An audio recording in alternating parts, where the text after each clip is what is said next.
floor to the representative of Pakistan. Thank you. Thank you, Mr. President. Mr. President, Pakistan thanks Algeria for convening this timely meeting to address the difficult situation that UNRWA is facing. We also thank Commissioner General Philip Lazzarini as well as Secretary General John Eglin for their comprehensive and sobering briefings.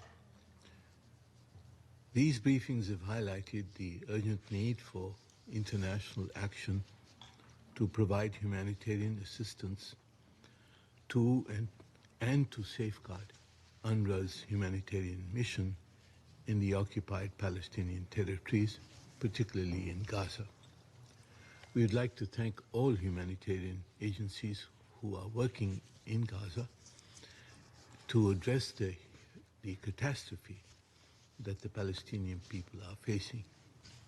In particular, UNRWA's role is critical.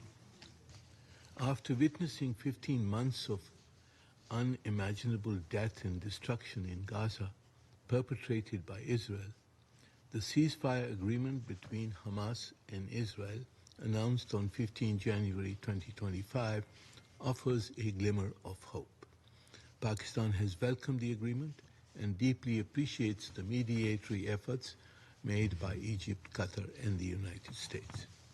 We hope that all stages of the ceasefire agreement will be fully implemented and that the ceasefire will become permanent, including the full withdrawal of Israeli forces from Gaza and full, rapid, and unhindered humanitarian assistance to the suffering and displaced population of Gaza. We have, of course, noted the threats which have been held out from Israel about the possibility of resuming attacks. We are also concerned that action has so far not been taken by the Security Council to halt Israel's and the settler violence against Palestinians in the West Bank. Mr. President, while we seek to preserve peace in Gaza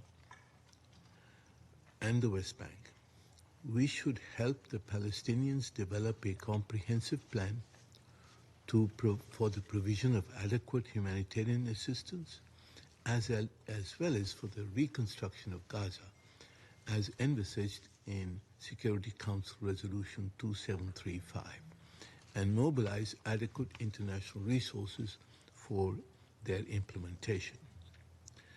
Mr. President, for the implementation of the ceasefire, the provision of adequate humanitarian assistance, and for reconstruction of Gaza, the role of UNRWA remains critical.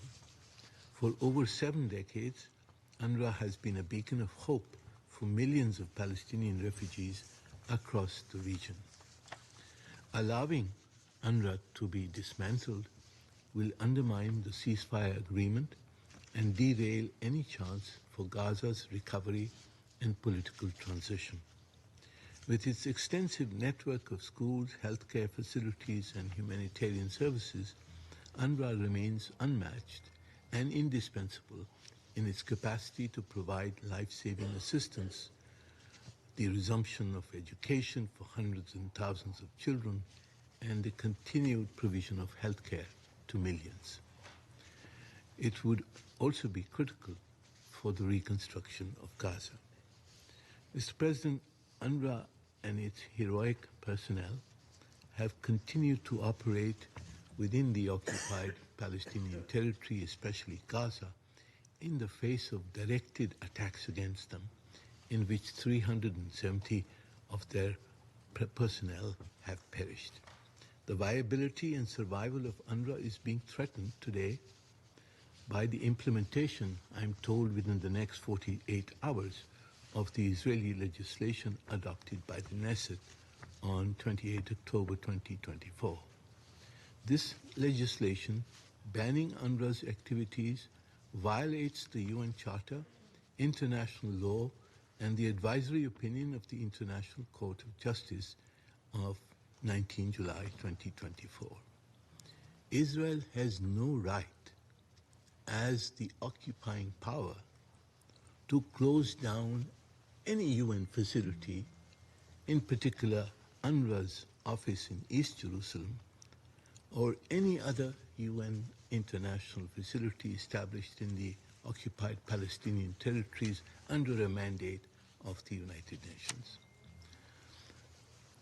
Israel's continued actions defy the international community, as reaffirmed in General Assembly resolutions renewing UNRWA's mandate. Israel's allegations against UNRWA have not been established. This should be clear. The Colonna report does not establish these allegations. But whatever doubts may be there should be disproved through a full UN investigation. By targeting UNRWA, Israel seeks not only to dismantle the structures that are critical to provide humanitarian assistance to the Palestinian people, but also to erode the identity of the Palestinian people and the rights that they possess, and to undermine the aspirations for justice and peace. As Commissioner General Lazzarini rightly observed at the last meeting, allowing a UN-mandated agency to be obstructed by national legislation would make a, and I quote, a mockery of international law and our multilateral system. The UN Secretary General, in his letter of 9 December 2024, emphasized that as a UN member state, Israel is obligated under Article 2.5 of the Charter to assist UNRWA in its work. The General Assembly's resolution 79/232 of 19 December further underscores this obligation and condemns Israeli measures that obstruct the UN and UNRWA operations. Mr. President, Pakistan expresses its deep concern over these actions and stands in resolute solidarity with the Palestinian people.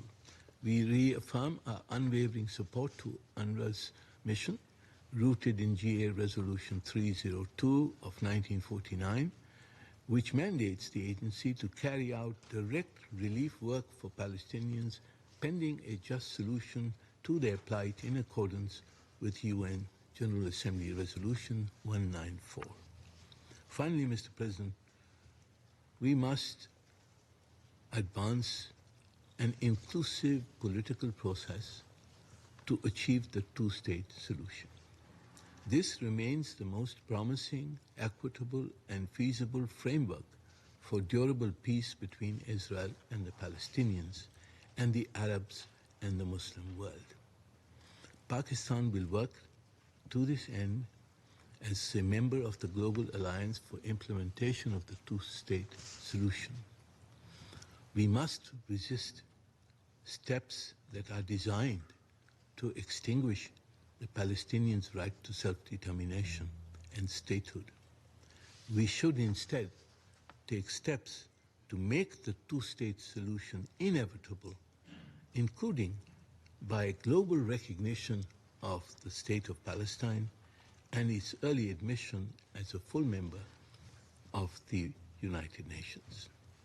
We welcome, in this context, the General Assembly's decision, Resolution 79/81, to convene a high-level international conference in June 2025 to be hosted by France and the Kingdom of Saudi Arabia, where we hope we will agree on an irreversible path to achieve the two-state solution consistent with the UN resolutions and international law.